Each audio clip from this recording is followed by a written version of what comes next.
And everybody, welcome to the J&J podcast. My name is Josh Lewis. We've got Jeff J. Cunningham here. We're going to be talking about a lot of fun stuff tonight. We got a special show for you. This is episode number 9. We're going to be talking about a lot of different entertaining stories. I'm actually super excited. The vibe feels good today. It always feels good, but feels good today. Before we get into the stories, Jeff, how's your Saturday been? Good. I'm actually texting Peter right now. We are live streaming now. And I got to send them the link. People ask me when we go live, because this is what, episode 9, and people are asking. My Saturday is good. All my clients are winning. They're making sales in the marketing business. So I'm good to take a marketing spin on this. By the way, a lot of things that we talk about, you handle leadership very well, which needs to be said a lot of times. In anything in life and in culture, right? It's funny. I remember talking to somebody and they talked about, well, it's not politics they talk about, it's culture. These are things that are affecting the culture, right? And I always thought of that was like a good way to look at it because, as you do talk about things that do affect our culture in a leadership form, I can see how so many things are politicized through the marketing lens, right? Of how it is. And some of them are just ingenious by most of the headlines that make headlines. And I'm excited because I have my mic coming in on Saturday. I got the same one as you. When is it? Whatever that is, Monday. Thank you to Amazon Prime.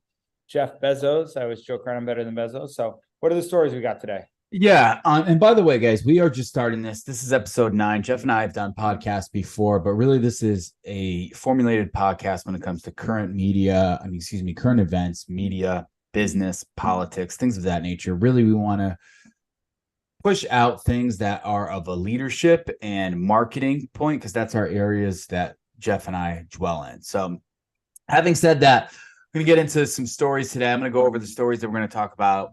The first one that we get into, which is, I want to break down. Can we go backwards up? I think it was more entertaining. Yeah, so what we could do is we can pick the first story. Honestly, I have an idea what the first story is, but these are some of the things we're going to talk about. Number one, inmate who stabbed Derek Chauvin will be charged with attempted murder. And remember, Derek Chauvin was the guy who was accused of murder for George Floyd. Taylor Swift will set to earn $100 million from Spotify alone in 2023. I kind of want to break down a little bit about Taylor's career and where she's going, how she's capitalizing on everything that she's got going on at the moment. This is one that's interesting. Mortgage rates expected to drop as Fed expects to drop interest rates 6 times in 2024. Why would that be? Historically, interest rates drop in election years. So let's get into that a little bit. This one I want to talk about, white lung disease. Jeff, you heard about the white lung disease? No. Okay, so the white lung disease turns up in Ohio and Massachusetts. Next story, Cosmopolitan magazine is promoting satanic abortion rituals. I don't know what that's about. Let's get into that. And then Gavin Newsom and Ron DeSantis face off in bizarre debate. What are they even debating about? Why are they debating? Who won? Who lost? Did anybody win? Watching that, we'll talk about that. Recent report came out saying that Israel knew about Hamas's planned attack 1 year prior, and Donald Trump is honored by the BLM co-founder saying that he supports him. By the way, Donald Trump is being honored by not just by a lot of people, Cardi B, Michael Rappaport, some people who are against it, just so you know, so we can get into that. We can talk about that. The first story I actually want to get into is a story that I'm leading with personally, because I think it's something that is going to be a very interesting way of how we handle this. And that is the white lung disease. Jeff, do you have any idea where the white lung disease came from? Bill Gates. I will give you one guess. I mean, that was my one guess, no? Besides that. Melinda Gates. Okay, so where do you think it came from? Africa. Come on, bro. China. China is right. Oh my goodness. Okay, so and why do they call it the white lung disease? We're gonna So find they're at out. it again. This is what's gonna shut down the country. Yo, clip this. This Clip is why I want to talk about this story, because this is something that is like kind of in the background, I but it's say also, we're not getting to election. My uncle yesterday was saying that so this is a little bit about this. So Washington Post is saying, well, some media outlets have used the term white lung syndrome to describe illness caused by mycoplasma. Public health authorities do not use the term, and some experts caution it creates a misleading perception of a dangerous unknown disease. Ohio pneumonia outbreak is not white lung or linked to China. That's what Washington Post is saying. But we're going to get into this a little bit more, because this this is ongoing, and it's been developing over the past few days. So all I searched was white lung disease, and now Ohio pneumonia outbreak is not white lung or linked to China. That's what Europe is saying. Mysterious white lung pneumonia is impacting children. Here's what you need to know. What is mycoplasma pneumonia, dubbed walking pneumonia? Amid child pneumonia outbreak, infectious disease expert reveals Ohio white lung pneumonia cases not linked to China outbreak or novels. Which one do you want to go into this? You want to go Washington Post, CBS News, Fox News, Forbes? How do you want to dive into the story? doesn't matter. I mean, it's funny they're saying it's not linked to China just like that. Like that's in the leading. This is why I want to talk. This is why I want to talk about it. So, what is white lung? Funny. What's his name was Let's click on this. What is white lung syndrome? A mysterious pneumonia outbreak similar to China's. All right. If we can get into this. I did click allow. Come on. Hold on one second. It's tactical difficulties. We need what's that guy's name that we said hi to when we were at the PPD podcast? We need a Rob. We need a Jamie. Rob will be. The outbreak dubbed white lung syndrome has sparked speculation online of a new pandemic threat 4 years after COVID-19 first emerged in China. So a concerning outbreak of a novel bacteria pneumonia strain termed the white lung syndrome. Sounds like a metal band. We are the white lung syndrome.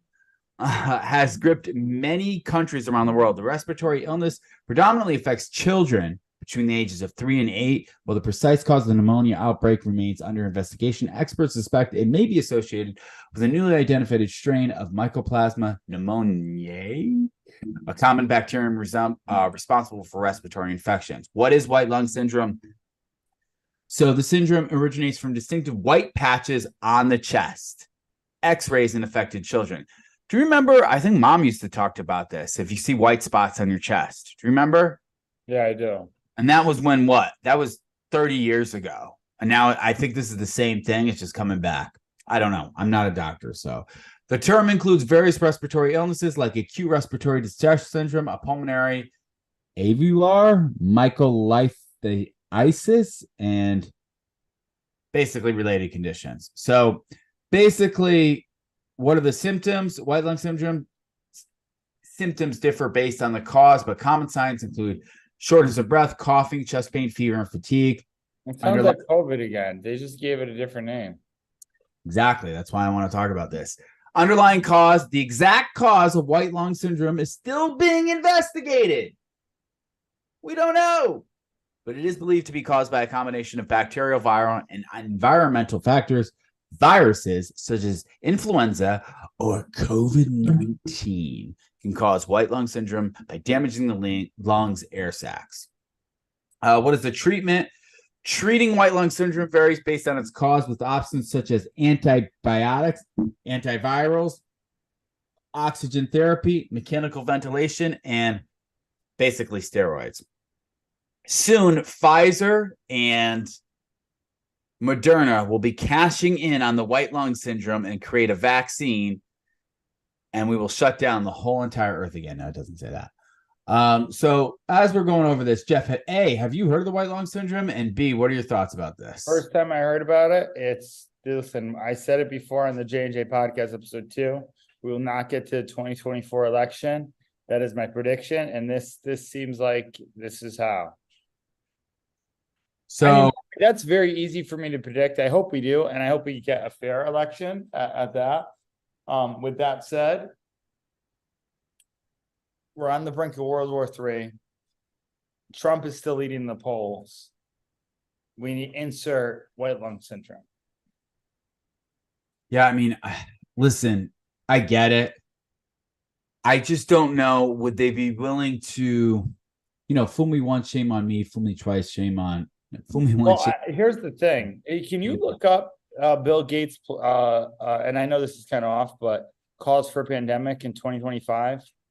we why don't you bring that up while you're talking about this? Because I want to talk about something else real quick before, because Okay, that's similar, but I also just want to share one thing real quick, because the Washington Post is reporting that the Ohio outbreak is not part of the white lung syndrome. So officials in Warren County, which is the Cincinnati area, reported 145 cases of pneumonia in children ages 3 to 14 since August. The caseload is higher than normal and reaches the state's threshold for an outbreak, but there have been no deaths or evidence of increased severity, officials said. Can we please get this on the record that there's been no deaths or evidence of increased severity? Just because when COVID first started off, I felt like this is how it started.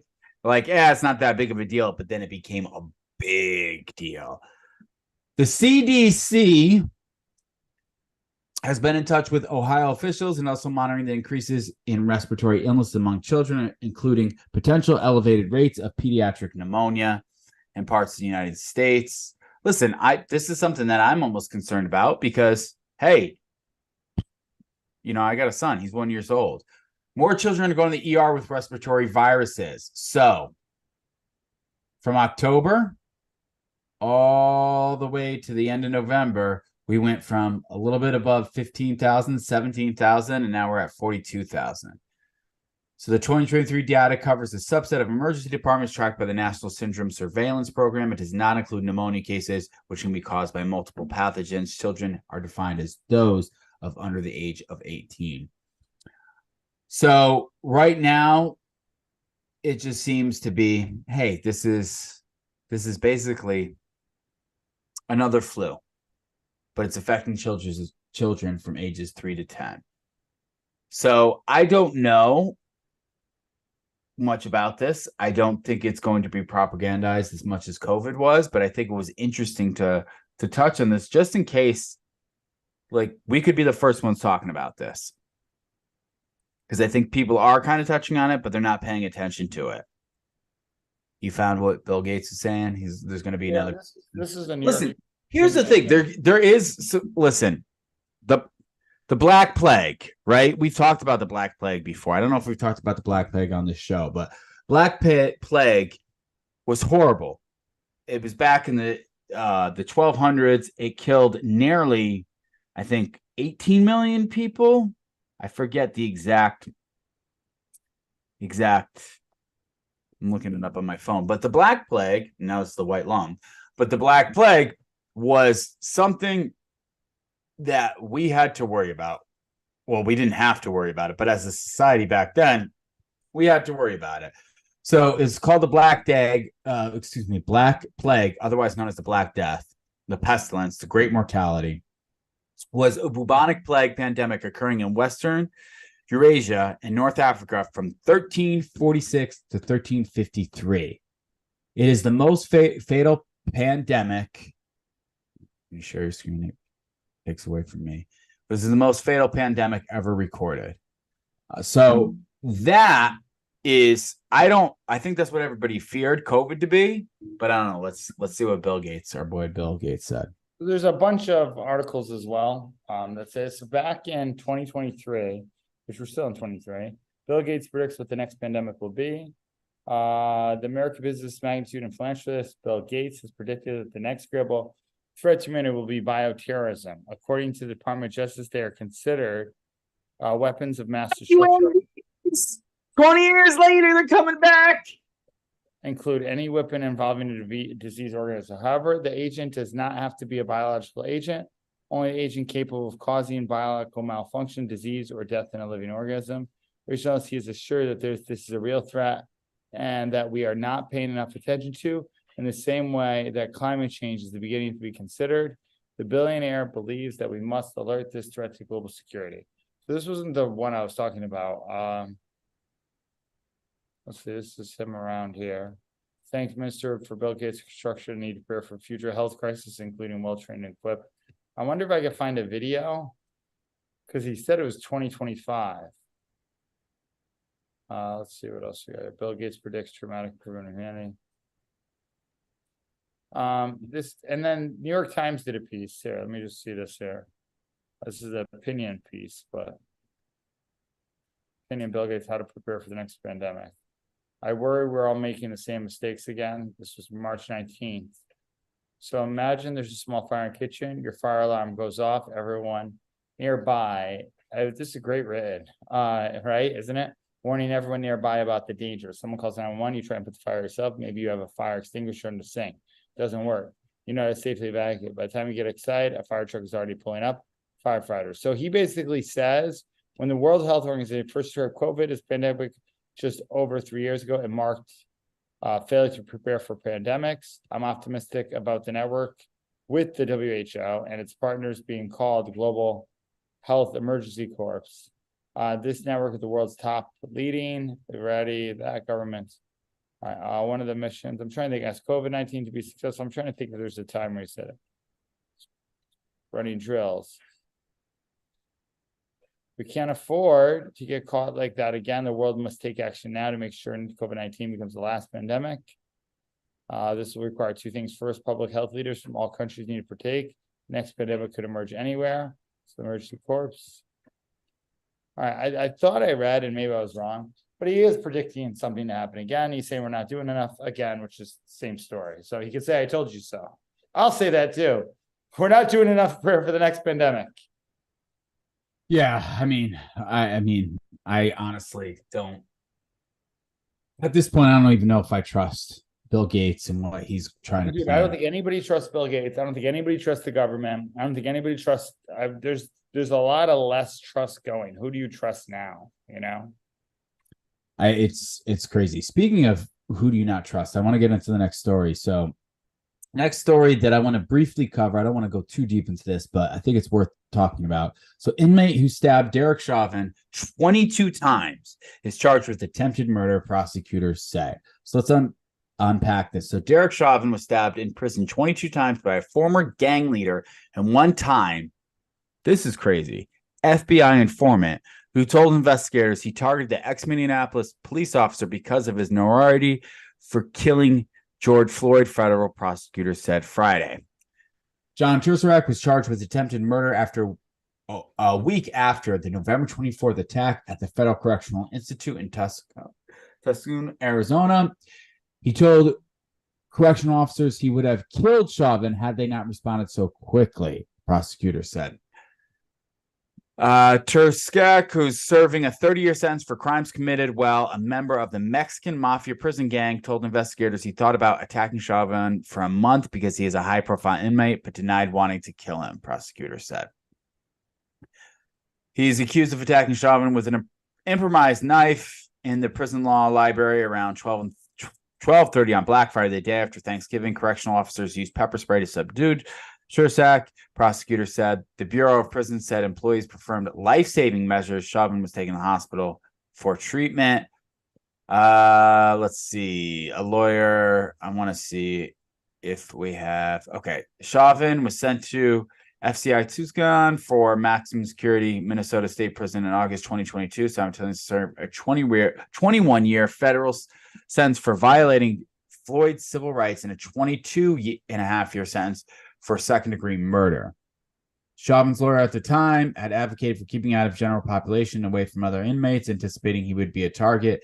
In Minnesota, Chauvin was mainly kept in solitary confinement, largely for his own protection. Last month, the U.S. Supreme Court rejected Chauvin's appeal of his murder conviction. Separately, Chauvin is making a long-shot bid to overturn his federal guilty plea, claiming new evidence shows he didn't cause Floyd's death. Have you heard about that, by the way? Yeah, I have. Listen, the whole thing was politicized, 100%. I believe there's people who die or look probably even worse than this. I've seen worse murders on Instagram than maybe this one, and nothing are right on that level. But I did see the other footage, and who knows with AI what's true anyway these days. But it was definitely a hit piece to incite riots and And that's like, if anybody doesn't see that, you're not looking enough. And listen, because of how it was politicized so much, 100%, I could see you put them in I don't know why they call it maximum security prison when everybody's getting stabbed, Well, maximum security. Like, I always hear that maximum security prison, someone got stabbed, being a manager is not like running a prison. In fact, it's the exact opposite. However, if you're a manager, you have certain goals, and the people that you hire are going to have different goals. And you have to make sure that, you can control those and kind of work with them. But the same concept still remains when it comes to a maximum security prison. You have people who are maybe corrupt, or maybe just, unfortunately, they're now biased because of all the junk that they've seen. Now, what they do is, when things like this happen, it's very challenging for them. There's no respect from the inmates to the guards, and the guards don't respect the inmates, and the inmates don't respect the guards. So it's like a free for all. It's almost like the guards have become the inmates, and the inmates are becoming the guards. And it is unfortunate. Having said that, the breakdown of what happened, I remember when George Floyd was killed, and I remember watching the videos that were shown at the time, and even our friends who were cops were just like, this is bad. This is not good. It looked bad. It felt bad. It was very, very heavy. I remember feeling really, really Dude, bad. I did a video about it. I did a video. I remember feeling really, really bad, and everybody was posting their black squares and all that nature and everything. And I mean, I get it, but like, I got it. Like, at the point, I was like, man, this is heavy. And then about 6 months later, they released the full footage, and you heard a little bit more about the story. Not saying that what Derek Chauvin did was right by any means. However, if you see the whole everything that happens, Derek Chauvin originally was trying to pass a $20 counterfeit bill. That's the reason why the cops came there. He had a counterfeit bill. It was, yeah. And he was trying to pay for something for us. Somebody called the cops. The cops came. And then he started fighting. He started resisting right away. Like, even when he was in his car. When they pull him out of his car and they're talking to him like he's a normal human being. But he is already starting to panic. He's starting to seem like he has a panic attack, even before they have their hands on him. And he's saying, oh my God, I'm having a hard time breathing. I can't breathe. And then when they put him in the back of the car, he's claiming, I can't breathe. Get me out of the car. Get me out. Get me out. So they pulled him out, and he started trying to get away. So that's why Derek Chauvin put him down. So when you saw things, and the timeline of that might be incorrect, not exactly correct. But when you saw it, and the whole context was, I remember watching it and being like, oh my God, why didn't we release this whole thing? Because there was just one side and everybody's filled with hatred. And I'm not saying that, listen, the whole situation was a mess, but if you watch the whole thing in context, you kind of were able to understand, like, oh man, this guy, George Floyd, really messed up. He broke the law. He was high on drugs. He was fighting against the police. And the police probably made some bad decisions, but it was ugly on both parties. And that wasn't released. Yeah, I agree with that. It was released like he was this innocent man who just got murdered. That's how it was released. And we all believed it. I believed it. Everybody believed it. It was like, oh my God, this is horrible. How could this guy do this? Like, yeah, I'm just. Even with Dan, though, the whole procedure, even with him not breathing and the drugs killing him, the way it was done, and listen, I'm not a police officer. I didn't choose that profession. Just the knee on anybody's neck just never looks good. I don't care where you're at, Oh, especially does not. There's UFC fights that don't look good, but it's when someone dies. I don't care if you're a gangbanger. I don't care if you're Mother Teresa. It's sad, man. Anybody who dies, it's sad. Like, I don't get when people like laugh when people die. I never got Kill Bill and all those movies that do like satire. I never thought it was funny. Right. So here's the thing. This is something that's interesting, worth looking at. And that is this. because this kind of shows the whole context of this. So this is George Floyd case title: cardiopulmonary arrest complicating law enforcement, subdual restraint, and neck compression. File diagnosis. 46-year-old man who became unresponsible while being restrained by law enforcement officers received emergency medical care in the field and subsequently in the healthcare emergency department, but could not be resuscitated.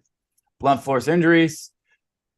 Basically had face, upper lip, injuries on his lips, blunt force injuries on the shoulders, hands, elbows, and legs, pattern contusions in some areas of braised of the wrists, natural diseases. So he had heart disease, hypertensive heart disease, left pelvic tumor. He had a tumor. And this was like the like almost shocking part of this. No life-threatening injuries identified, no facial or conjunctival. No, I don't know that word. No injuries or interior muscles of neck or laryngeal structures, meaning his throat. No scalp, soft tissue, skull, or brain injuries. No chest, wall, soft tissues injuries. Rib fractures other than a single rib fracture from CPR. Vertebral column injuries or visceral injuries. Incision and subcutaneous disinfection of posterior and lateral neck, shoulders, back, flanks, and buttocks, negative for occult trauma. Toxicology. So this is the crazy stuff. Have you seen this, Jeff? Yeah, I did see it when it came out. So see attached report for full details. Blood and drug novel psychoactive substances screens: fentanyl, norfentanyl, 4-ANPP, methamphetamine, caffeine positive, cocaine positive. I'm not even sure what this is. The THC, hydroxy delta THC, blood violates, negative for ethanol, methanol, isoprene or acetone, urine drug screen, presumptive positive for cannabinoids, amphetamines, and fentanyl. Urine drug screen confirmation, morphine free. So it was also positive for COVID-19, 219 CoV RNA. Since PCR positivity can persist for weeks after the onset and resolution of clinical disease, autopsy result most likely reflects asymptomatic but persistent PCR positivity from previous infection. So he was previously affected. So did he get the jab? No, they're saying that he had it. He already had COVID, but it was still in his system. So the challenge with this is he had a lot of drugs in his system. And I think the report was that he had drugs on him. And then when the cops pulled him over, he swallowed all the drugs because he did not want to, be found with the drugs. So he just started overdosing. And that's one of the things we literally watched on the video. Sad situation, really was. But now it seems like I get it. Derek Chauvin being put away, but he was put away for a 22.5-year life sentence for killing someone when the autopsy report is kind of showing something different. So it's like now this guy's getting stabbed 22 times because of what we all believe to be true. So it's a very challenging situation. Like, it's unfortunate. Yeah, by the way, Candace Owens, who she spoke really out about this, but Candace Owens also did what is it? Not Making a Murderer. It was something different. What was it called? Yeah, so she did basically saying, hey, Netflix came out and said this guy wasn't murdering people, but this is what they left out. He really did murder people. Basically, that guy, I forget what his name is, she came out and tried to say that he was a murderer. Yeah, probably one of the last things I watched on Netflix was that. I watched the whole Making a Murderer. 100% left thinking that guy was innocent and he's locked in, and the justice system's messed up and people get locked in. And I did think that's what they made you think. Same thing with George Floyd. Saw the thing happen. And it's crazy that George Floyd's name is known so much more than you want to look at on a lot of different things. Breonna Taylor, a lot of these names, which are more egregious, honestly, if you really want to talk about some like stuff happening. But this one, for some reason, was able to charge both sides and really create a lot of divide. Was pretty troubling. And but my whole point is you can make a case either way. First off, just how you emit truths, and that's what we saw. And it's sad because as you're reading that medical examiner's report, I thought, man, what about Jay's report, right? How did that look? What did he have in it, right? Because they have to write those reports, and it's a sad situation. It really is, and it's unfortunate. And just violence creates more violence, which is unfortunate. But let's get on to the next story. The next story that I want to get into is a little bit something that hits close to home with me, and that is the mortgage rates. And I kind of want to unpack this and the reasoning behind this. So, Federal Reserve will cut interest rates 6 times in 2024 as the economy shows clear signs of cooling down. ING says this is a Business Insider story. The Federal Reserve is poised to cut interest rates 6 times in 2024. What also happens in 2024, by the way? Election. There you go, baby. An economy that is showing clear signs of decelerating means the Federal Reserve will cut interest rates at least 6 times in 2024, according to a Thursday note from ING Economics. Moderating inflation, a cooling jobs market, and deteriorating outlook for consumer spending means the Fed will need to cut interest rates more than the market currently expects. We have modest growth and cooling inflation and a cooling labor market. Exactly what the Fed wants to see. ING Economics Chief International Economist James Knightley said this should confirm no need for any further Fed policy tightening, but the outlook is looking less and less favorable. Knightley expects the Fed will start cutting interest rates in the second quarter of next year, delivering as many as 6 25 basis point raise cuts, totaling 150 basis points. Knightley expects the interest rate cuts to extend into 2025 with at least 4 25 basis point interest rate cuts. Meanwhile, the futures market suggests the Fed will cut rates by 125 basis points next year. Knightley's expected rate cuts would bring the effective federal funds rate to about 3.83% at the end of 2024 and to 2.83% at the end of 2025 compared to today's Fed funds rates of 5.33%. Those rate cuts should prove stimulative to the economy over time, but not immediately. Changes to the Fed funds rate often come with a lag between 12 to 18 months before they're felt. Knightley highlighted that while the job market remains solid, evidenced by weekly jobless claims will remain in the low 200,000 range. The jobless claims we can see are going up and down. I want to see if they talk a little bit about mortgage rates in this, and they don't. So, do you know who owns the Federal Reserve? Who owns the Federal Reserve? It's 7 board members. Jerome Powell's one of them. And then Philip H. Jefferson, Michael S. Barr, Michael Bowman, Lisa D. Cook, Andrea Kugler, and Christopher J. Walker. Where are you getting this? On Google. Because when it said it, I was like, you said the Federal Reserve. I'm like, who makes up these rules?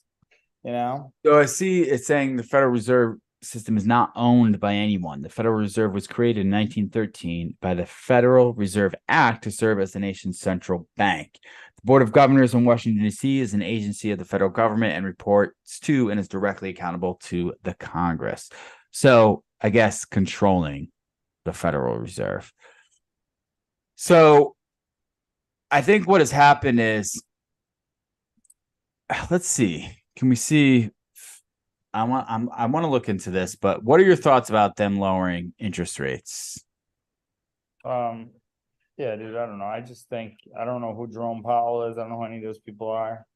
But I know the Fed has more control even than the president, and it makes me rethink running for president because who's really in control anyway, Well, I think, jeez, I'm getting so many ads on all this stuff. I think right now, what we are, I like what Vivek is saying about using the land and going back down to zero balance budgeting, because right now what we're doing is just making it for a crash. We're just setting up for a bigger crash. Yeah, unfortunately, I think that's the truth. Because if you So lower interest, good. no, I was just gonna say here's a good over time.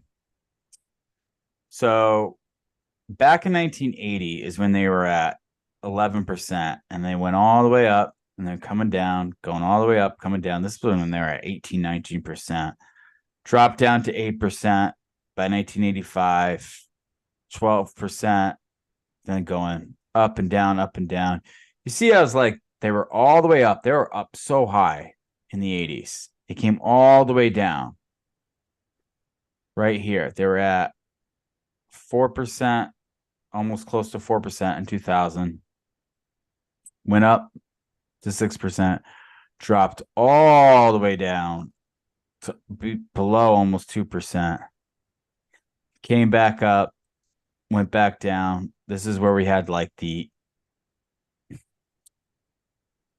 unrealistic rate, interest rates. And now we're starting to see the climb come back up again.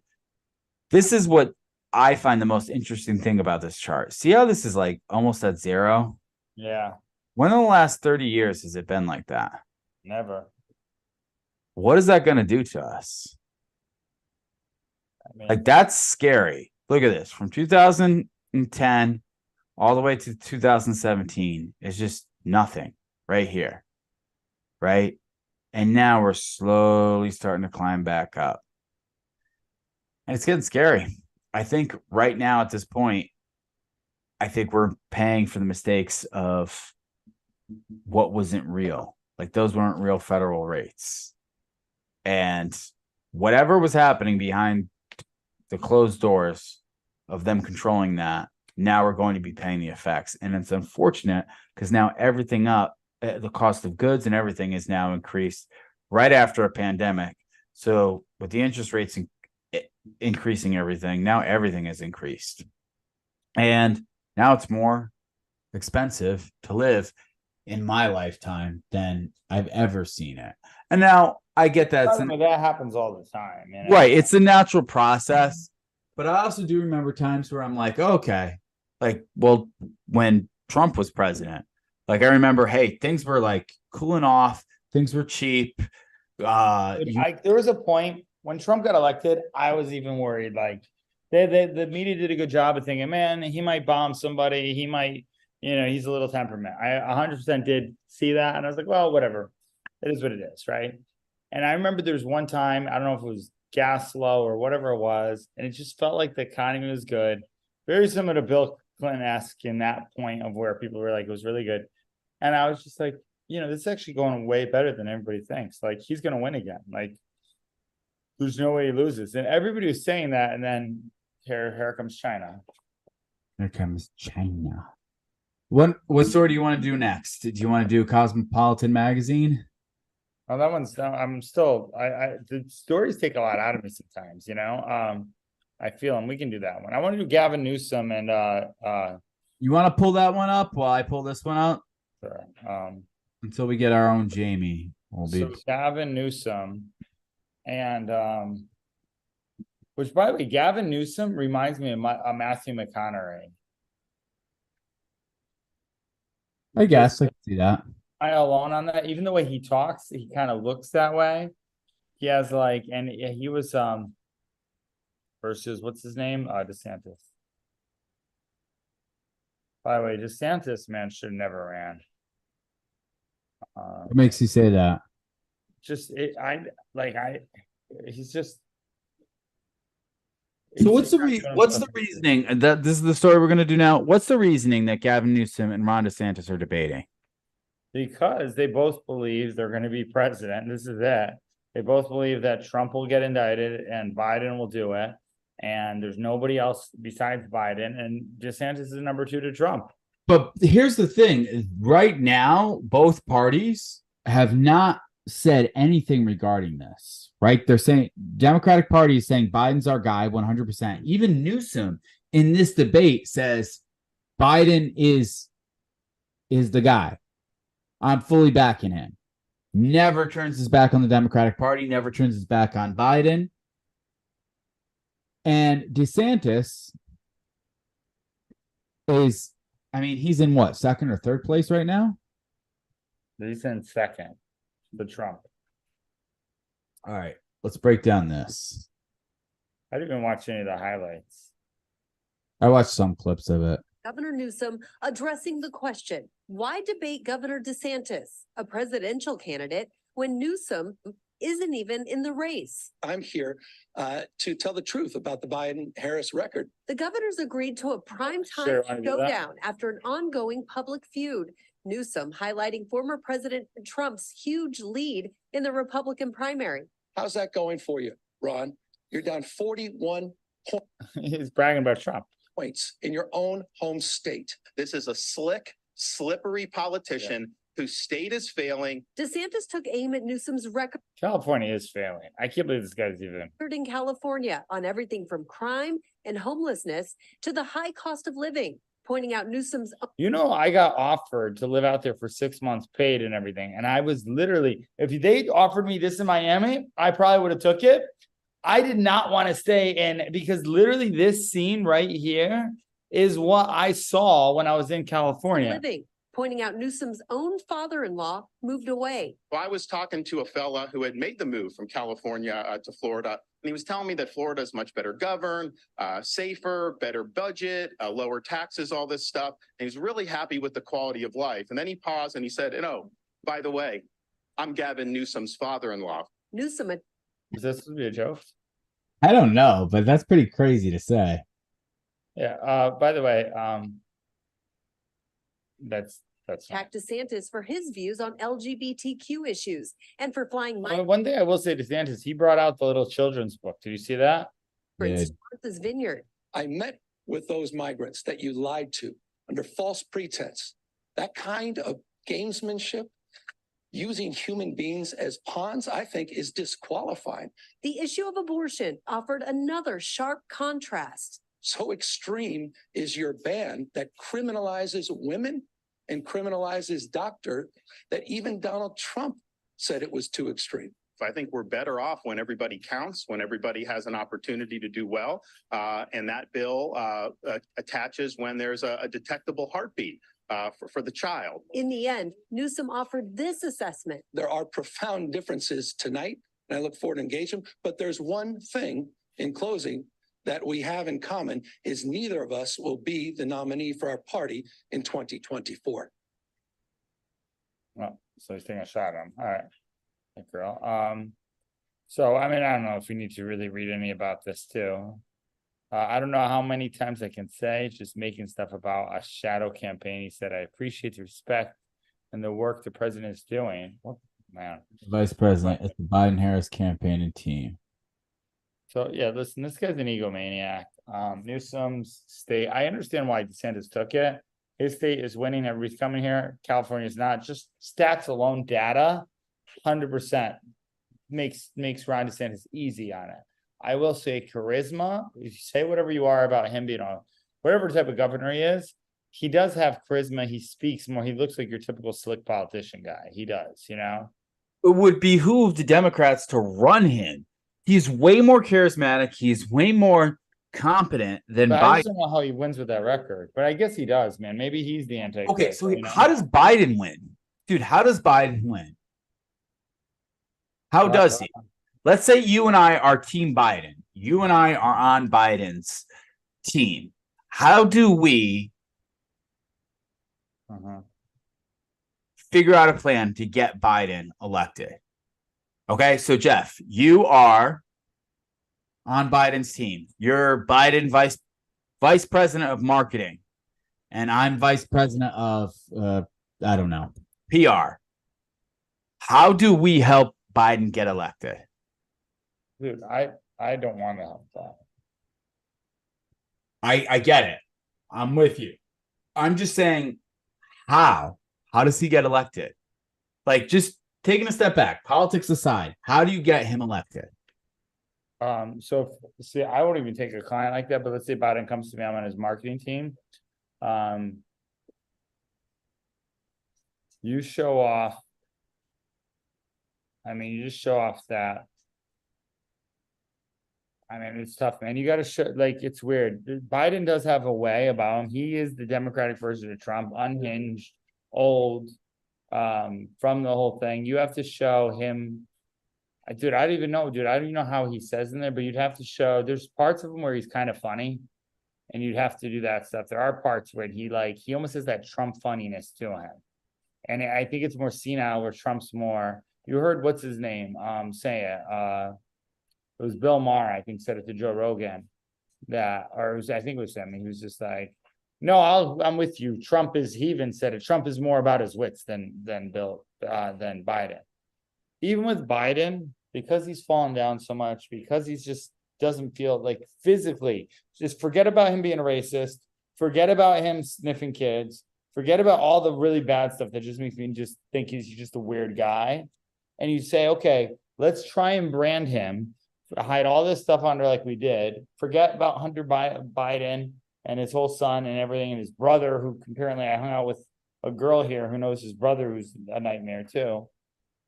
If you make him just like the regular grandpa on that thing of, hey, I'll take care of everything, no big deal. That's the only way I think you can do it. And then you might as well embrace some drag queens, because that's what he did before, you know? So if I'm going to try and get Biden elected, I would be doing what I do now, which is, if you noticed, Biden will stay center during public debates against people. One of the great flaws was Donald Trump didn't realize in their debates how centered Biden was going to come. He just stayed center. No, come on, man. We need to help people out here. He seemed like a unifier, right? And Donald Trump was just attacking him. Because Biden is very good at towing the line in the public, or his team is, and then when he's not in the public, they just do whatever they want, which is the extreme versions of saying, hey, we're going to run Bidenomics. We have no idea what we're doing regarding that. We're going to lie about saying that the inflation records are better than they currently are. We're going to hire people who are not fit for the job just so they can fit all these DEI things, and it's just going to turn everything our country into the ground. So I think if I were to try and help Biden get elected, and I'm getting to a point on this, if I were to try to help Biden get elected, I would say, do what you're doing right now. Whenever you're public, stay center. And then when you get elected again, just do whatever the fuck you want, because that's what Biden's doing. And he's going far left extreme in his policies and his actions. But when he says things, he did this with the debates with Trump, he would be in the center. Like, he would be like, well, we need to do this. He became like a unifier. And that's what he did for his last State of the Union speech, which, by the way, I see through this. I'm like, okay, you're saying all this, but what are your actions? Well, what are you doing? Right? All politicians too, man. Correct. So, having said that, even me trying to figure out how I would get Biden elected is exhausting to me. If you ask me, how would you get Newsom elected? I would say, oh, but we got to figure out how to spin California or whatever it is. But I know he's going to help me. He's going to have the charisma. He's going to have the charm. He's going to be able to spin things really well. Biden, dude, if I'm trying to get Biden, that's exhausting. So how does Biden win? He doesn't win. Chris Cuomo said he wouldn't vote for Biden, basically. Cardi B said he wouldn't vote for Biden. Who was the other person? I'm waiting for the Breakfast Club guy to do it. Charlemagne? Yeah, the Black Lives Matters founder did it. And then Ron DeSantis, did you see this? Posted that he supported him on his Instagram. Ron DeSantis, do you see that? That he supported who? Ron DeSantis tried to do it like a shot at Trump, saying, look, this guy supports Trump on his own Instagram.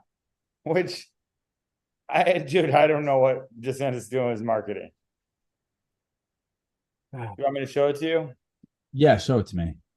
I gotta go to my Instagram.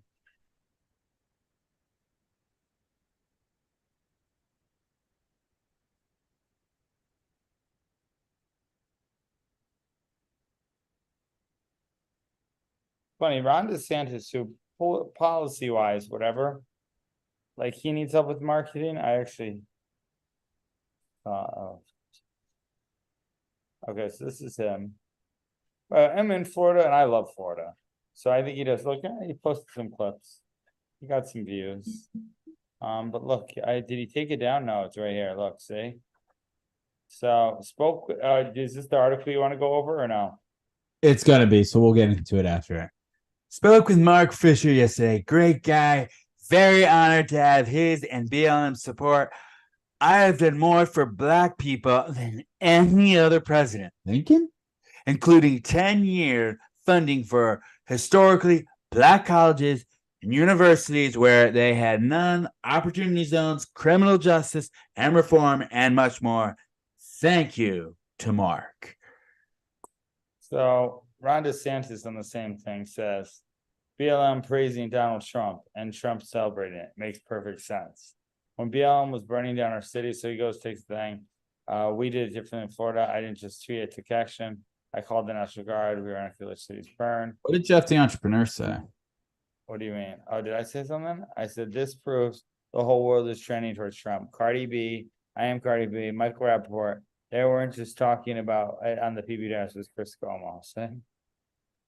So, but look, everybody else said, "Hello, who's doing your marketing and campaigning?" Literally a horrible strategy. Oh, Listen, have you seen some of the people that work for DeSantis's camp? They are mean, dude. They attack people all over X. Like, just like go after people. While Biden fails, DeSantis leads. The DeSantis administration has launched an evacuation. Safely evacuated hundreds of stranded Americans out of Israel. After a catastrophic hurricane, they said it would take over 6 months. But DeSantis got people back in their homes and rebuilt bridges in just days. And DeSantis deployed troops to the southern border to stop the invasion. Ron DeSantis, he will fight for you. He will win for us, and he will lead America's comeback. I'm Ron DeSantis, and I approve this message. They have to say they approve every message. Our border is a disaster. Crime infests our cities. The federal government makes it harder for families to make ends meet, and the president flounders. But decline is a choice. Success is attainable, and freedom is worth fighting for. Righting the ship requires restoring sanity to our society. Like, turn this off. I like DeSantis, but he has an incredidible gift to bore me to death. Yeah, he doesn't have the energy. Like, which is unfortunate. Because I think he's got good policies. He knows what he's doing, but like he is just like, I listen to sometimes when he speaks, and I'm just like, me. You want to go into the Trump story and Black Lives Yeah, Matter? so I have that pulled up right now. So this is an interesting one, and everybody is trying to spin this in a different way. But Business Insider story saying Trump, who's rallied against Black Lives Matter for years, now says he'd be very honored to have its support. By the way, when you're trying to win, you try and win all of America. You don't ever turn anybody away, which is why people got mad at him. And when Trump said there's good people on both sides, because he was thinking of votes. The whole way is votes. That's the thing. He doesn't care who you are. So this is let me pull down my screen for a second. So do you know how the actual quote goes? And listen, I am not a huge fan of Trump. I don't really like Trump. I think he's arrogant. But I'm going to defend him here. He says there's good people on both sides. And then the next line that he says is, I'm not talking about the neo-Nazis and the white supremacists who should be condemned totally. But the thing is the media took that line, there's good people and bad people, there's good people on both sides, and went, oh my God, look what he's saying. And they cut out that next line. Yeah, Trump, by the way, is not racist at all. He's not like anything. He's Trump, right? He's older. He's what he is. But like, I can't believe they made Trump out to be this whole racist guy when Biden is extremely, you can put more sticking points for Biden to be racist. And listen, whether you're right or left, the facts are Biden is way more racist than Trump has ever been. And the challenging thing is that's not the narrative. So people don't naturally believe. They go, Trump's a racist. Which you forget, Trump was all in these rap songs because Trump did business deals with every single side of the hip hop area, with whatever. Trump's though, with attacking China, even though the first term, the way he did China, it's just like there's things that I just wouldn't do the way he did them. Oh, I agree. Like, I agree 100%. Like, why do you say it comes from? Why do you say it's a China virus? Because it comes from China. Well, that's racist. It's not racist at all. It comes from China, right? And the thing is Trump was using his cockiness and arrogance to say, listen, I know what you're doing. You're trying to point me as a racist, but F you, I'm not. But the thing is the way he said it was almost mocking the person, that it came across as like, is that racist? You know? Right. And that's Trump's whole issue. Like, he does stuff like that. And you're like, like, it makes all the people who are supporters of him go like, why, by the way, Trump is no different than Family Guy or South Park. And sometimes it's like, whoa, he said that. That's funny. Like, it's literally, that's why literally selfishly, and I know this sounds so wrong, Trump winning, and I'm sure comedians and people even on the left would agree with me. Some of the stuff he says is funny. It's funny but wrong, okay? And it's funny right but wrong. It's like, yeah, you shouldn't really say that. Like, died like a dog. He died like a dog. Beautiful dog.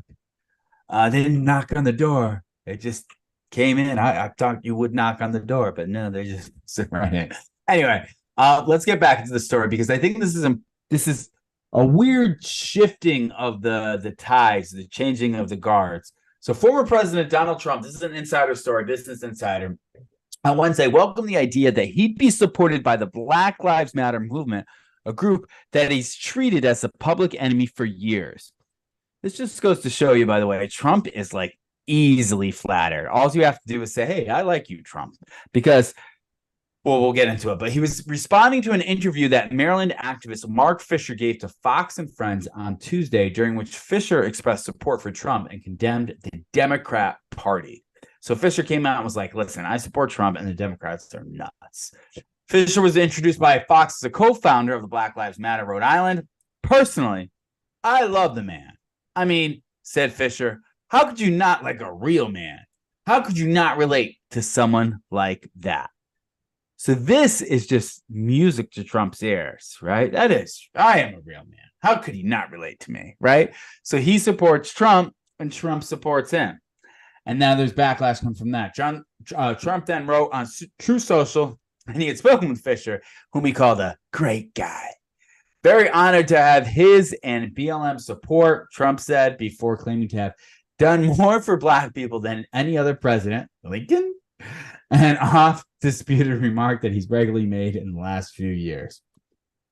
His response stands in stark contrast to his past comments about Black Lives Matter, which he criticized even before he became president and called a symbol of hate.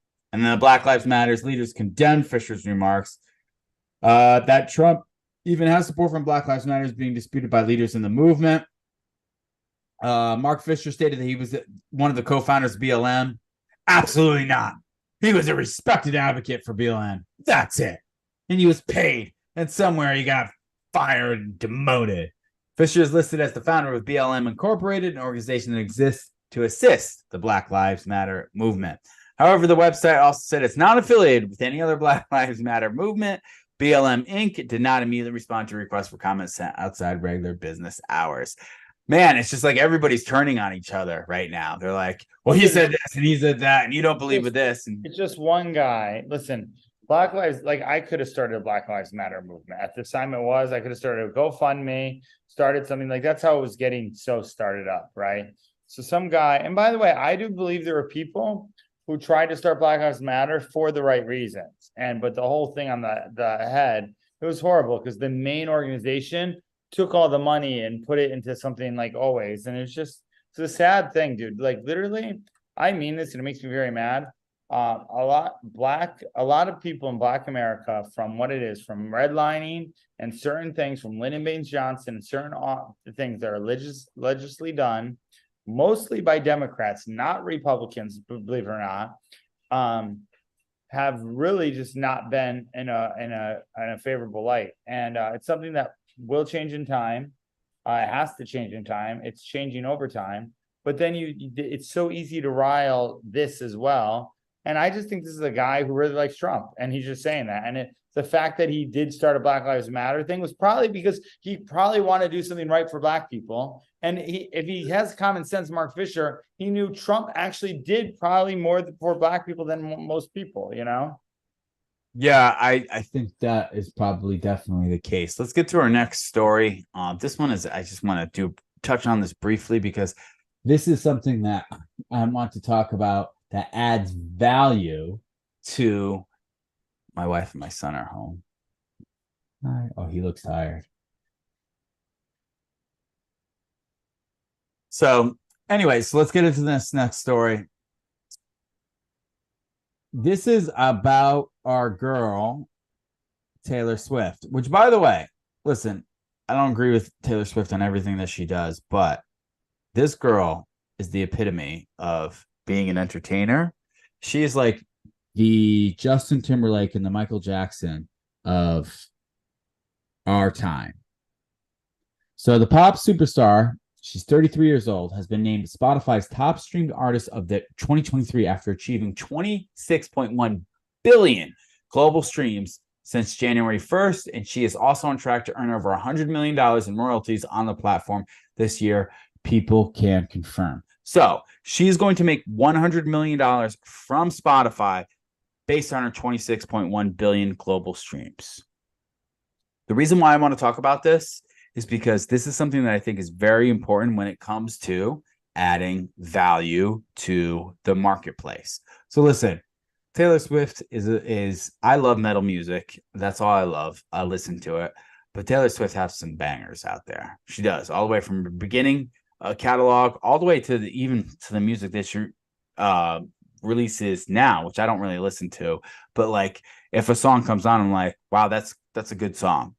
This girl has consistently put out music. She's consistently put out not just music that sounds good, but created storylines, drama around the storylines, gotten her fans involved in it to the point where she has raving fans, and now everybody's listening to it. And then she doubled down this year, which I think this is one thing. This is the reason why I want to talk about this.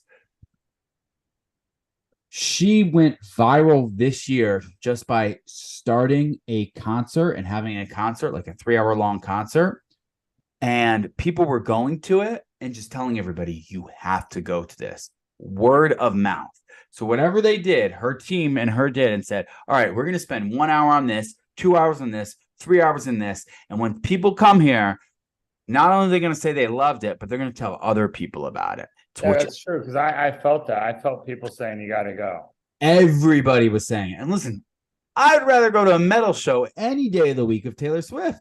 But I'm seeing all these people come out and saying, her show's amazing. You got to go see it. I'm like, well, maybe I would go see it. And I think that is one of the key things that people tend to, and this is more what I want to get into this, is she's adding so much value to the marketplace because she's an entertainment factor, right? She's in the entertainment space. So the entertainment space is saying, hey, we want to just be entertained. We don't want any drama. We don't want any Disney shit. We don't want any of this. We just want to be entertained. And Taylor Swift has done a good job of kind of staying out of the controversial light. She's made some controversial comments about like Biden, about how she supports Biden, supports the Democrats and things of that nature, and thinks a woman's right to choose, but hasn't gone crazy woke, right? And now people are just saying, you know what? We don't care. We just want to listen to what your music is, and we want to be entertained by you. And now this girl is capitalizing on the fact that, man, it's so good to just watch somebody, just be entertained. And you don't have to worry about any drama. You don't have to worry about anything. It's just, I can sit back, relax, and be entertained. She's been doing consistently since the beginning of her career. And now this girl is making $100 million just from Spotify alone. Did you hear that? No, I didn't hear. So one thing I will say is, Jeff, have you ever watched the TV show Suits? I have not, no. You told me Well, about yeah, so I started watching it. I'm in the process of watching it. Really good show. Lots of fun. But I realized something. I'm in the 5th season watching it. I realized what kind of makes the show refreshing is I don't feel like they're preaching to me. The show was done in 2011 all the way to 2019. So I don't know, maybe later on the show they'll like try and force different storylines down my throat. But it's pure entertainment. I don't feel like they're telling me that I need to have a trans kid. I need to make sure that everybody I know is some part of a diversity group, or that I am tolerant to this group. It's just a storyline with people, with characters who are likable, who are not likable, who are enemies. And it's just enjoying. It's enjoyment. I think that's what Taylor Swift has been able to capitalize on. I think if she continues to do this and just continues to keep on doing this, she's going to be successful the next 10, 20 years. I only see if she chooses to go down the path of saying, you know what, I'm going to talk about dating somebody trans, or I'm going to talk about it. I think it could ruin her career, but I think she's smarter than that, but time will tell. Yeah, I don't think she'll do that, you know? You never know, man. Really don't. I'm running a marketing agency right now, and one of the lead on the marketing agencies is having issues right now. What's going on? So I'm helping solve those. Got it. All right, so let's go into our last stories here. So the only people who are reporting on this is religious organizations. So so like for instance, Catholic Vote or CBN are the only ones that are reporting on this. But I think it's necessary that we talk about it. So Cosmo just posted how to get a satanic abortion. This mocks the sanctity of motherhood and Christianity. It's discussing that a mainstream magazine that claims to empower young women would serve as sick content. So this is what Cosmo posted. So how does a satanic abortion ceremony even work? Patients of all faiths are welcome at Samuel Alto's Mom's Satanic Abortion Clinic in New Mexico, along with medical counsel. TST offers free ceremonial supports to everyone. Abortion ceremonies are totally optional and customizable. Here's a simple one TST recommends. So we've got the upside down cross. First, find a quiet space. Bring a mirror if you can. Just before taking the medication, gaze at your reflection and focus on your personhood. Home in on your intent, your responsibility to you. What are your thoughts on this? Is there more? There looks like there's more now. There is more, but I don't have it. Okay, gotcha. Dude, I don't know. I know this stuff exists. Actually, it's funny. Steffi Gomez, she came to me, and as I rededicate my business to God, Lord, she's like, "Oh, I'm glad you did that." And I said, "Oh, why?" And she shared a picture for at Halloween, and she's like, "All my friends were in this satanic stuff, and I really felt a demonic. I felt a dark presence." So what makes her believe in God was the dark presence, right? And she didn't want to be in that anymore. So I just think it's crazy because there's definitely people don't talk about it, and it's maybe not seen, although it is seen more mainstream with Sam Smith and all this stuff going on now, right? They're really just like being egregious about it now. But dude, there's evil out there. This present darkness, there's definitely it doesn't shock me at all, honestly. So one thing, sorry, just trying to make sure you can hear everything correctly. So Aleister Crowley, do you know how Aleister Crowley is? So he was like one of the founders of the Satanic movement. And I think he helped write the Satanic Bible. I could be wrong about that. But he has a saying, which is, and you'll see this, by the way, in places, it's called, "Do what thou wilt." It's do what thou wilt is the whole of the law. And what that means, that's satanic, by the way. That means do what the fuck you want. It's all about you. And if you notice in that abortion thing, it said, this is about you. It's not about anybody else. Because one thing that satanic religion, if you want to call it a religion, has figured out that is if you are able to focus on you, then you become selfish and you can justify anything, which means you can justify murder, you can justify rape, you can justify all these things because it's about you. So do what thou wilt, meaning do whatever you want, do whatever feels good. And that's the whole of the law. That's what the quote is. Do what thou wilt is the whole of the law, meaning do whatever you want. So listen, abortion is a complicated topic because, listen, I strongly am against abortion. However, I don't think abortion should be illegal. People go, what? Why do you think that? Listen, when I heard my little guy's heartbeat, I was like, who could ever believe in abortion? Like, it was 11, 12 weeks, whatever it was, very beginning. And I was like, oh my God, that's a life right there. Like, who could ever want to take that away? Having said that, when you make it illegal, sometimes, unfortunately, there are times where abortion is a medical procedure that is necessary.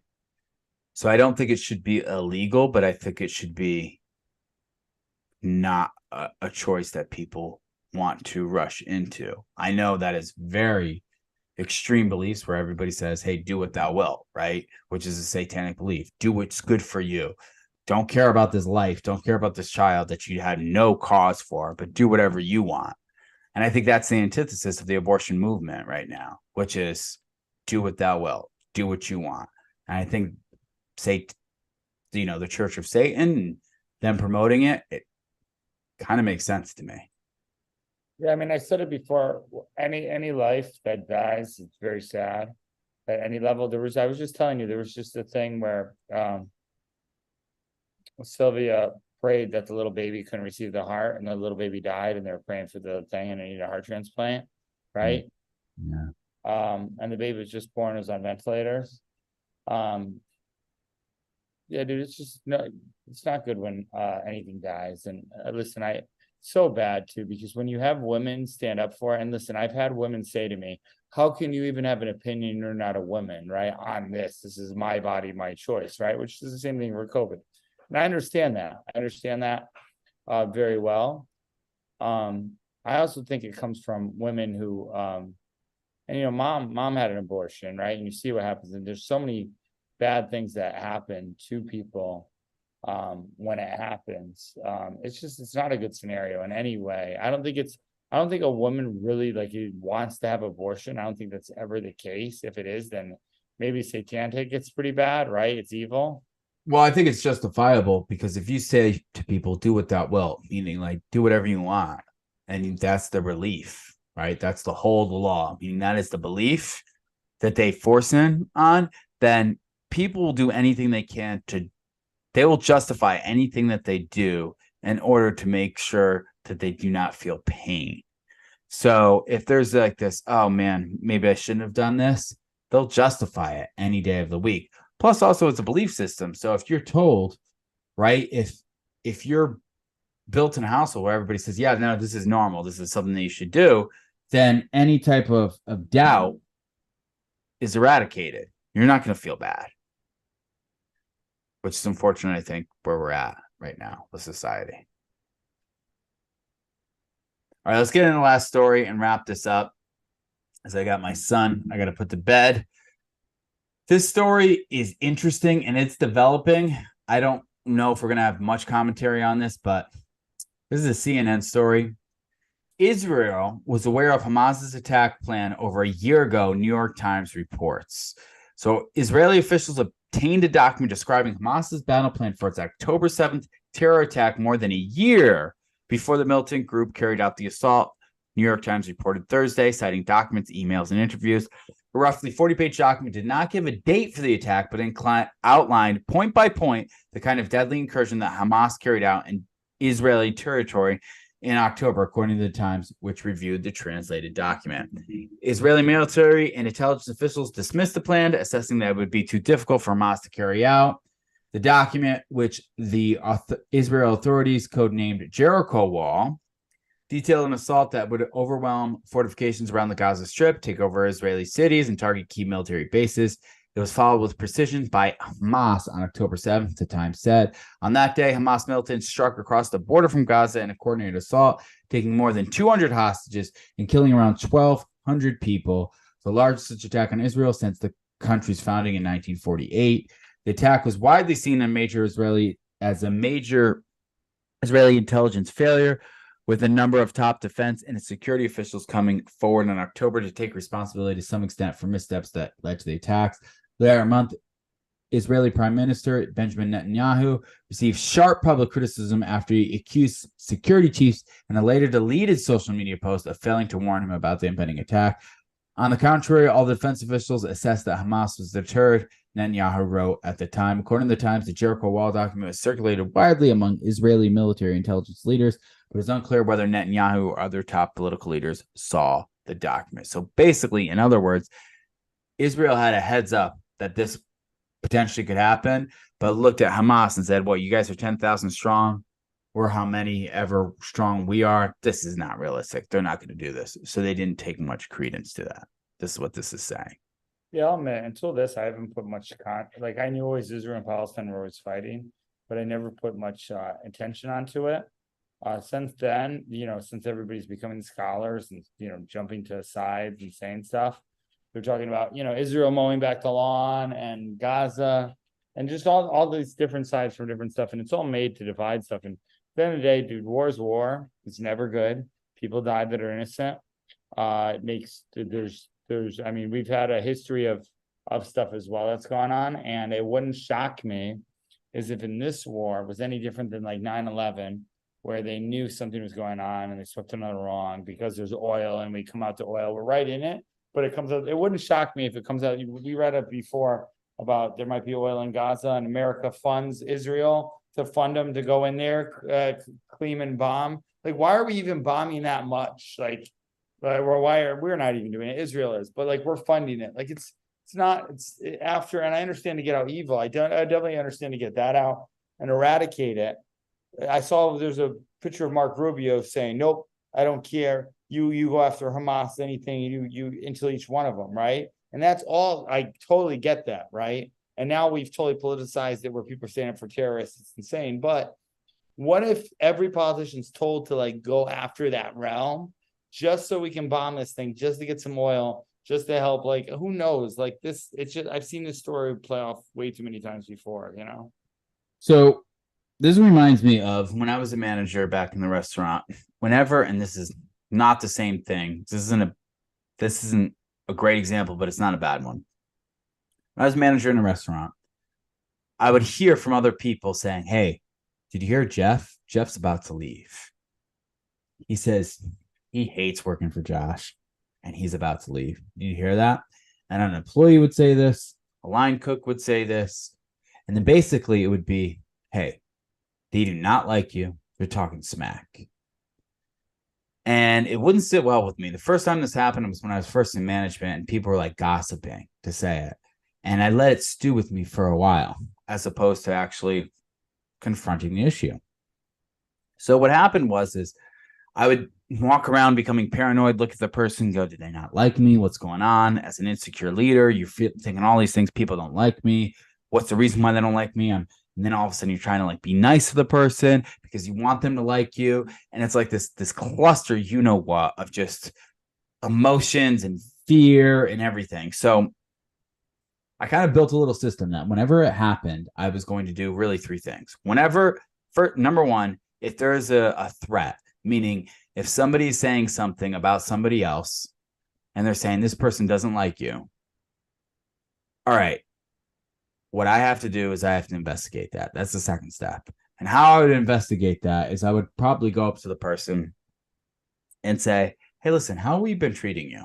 I want to have a conversation with you. I haven't talked to you in a little while. And really, you've been on my radar. So how have we been treating you? Have we been treating you well? Have we not been treating you well? How's that going? And I would listen to them. And then I would evaluate everything that they say. Is it true? Is it not true? But the one thing that I didn't do was ignore the threat. Because when I did, it just stewed with me and I was worried and I didn't know what to do regarding it.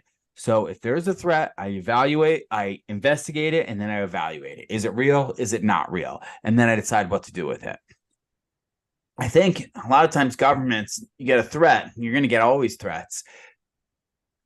The investigation part is either a coin flip. Do they do it or do they not? You know, sometimes you hear threats all the time. And what the problem is when you hear threats that are happening all the time, people tend to go, they always say that. It's like the boy who cried wolf.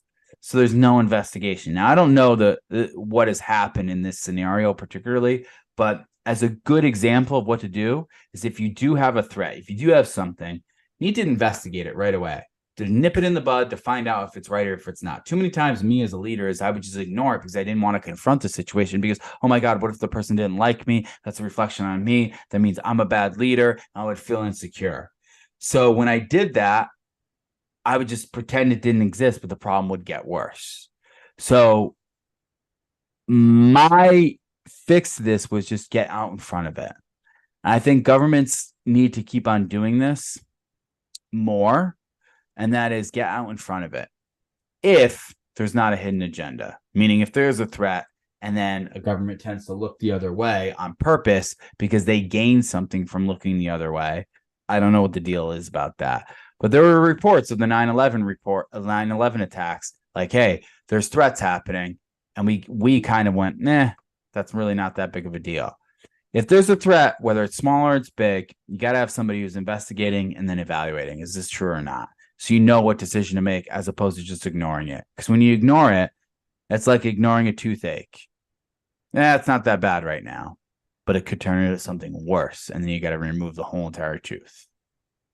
So that's my thoughts regarding this scenario.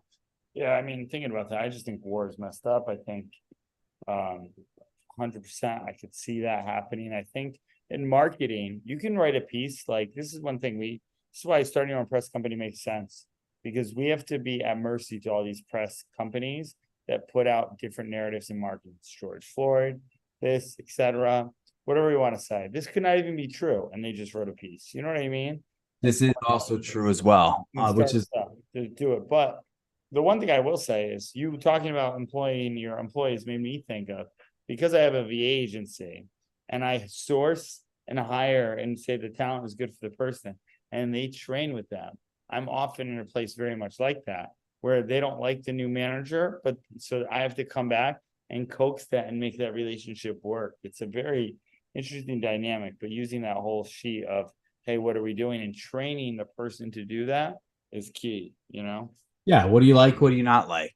And dive into it on all parties and make sure that honesty is like the main priority of the discussion. Like, hey, we're being honest here.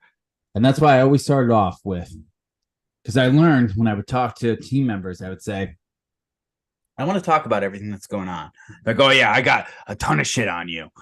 And I'd say, all right, what do you got? And they would be like, well, this sucks and this sucks and this sucks. And it would just be like them shitting on everything that's going on. So that's why I'd say, all right, we're going to start off. But then I want you to be open. I want you to be honest with me. And there's no wrong answers here. I'm going to ask you a series of questions. And this is for you, but it's also for me. But first off, how's our company treating you? What's good about our company? What can you focus on right now that's good? And I forced them to start off with a positive because I wanted them to be realistic and not emotional in their negative aspects. And then I'd say, okay, what else? What can we do to be better as a company? But yeah, if you continually do that, you'll be able to develop and get the best out of your people. All right, we're wrapping up here. It is 7:07, Saturday, December 2nd. This has been a good show. Thank you so much for joining us. If you guys are interested in any consulting, Jeff, where can they find you? GetCLC.com. GetCLC.com. And for me, if you're looking for anything regarding being a better manager, better leader, Go to joinmasteringmanagement.com or DM me at Josh Lewis Growth on all platforms. Be great, guys. We love you, and we will see you when we see you next time.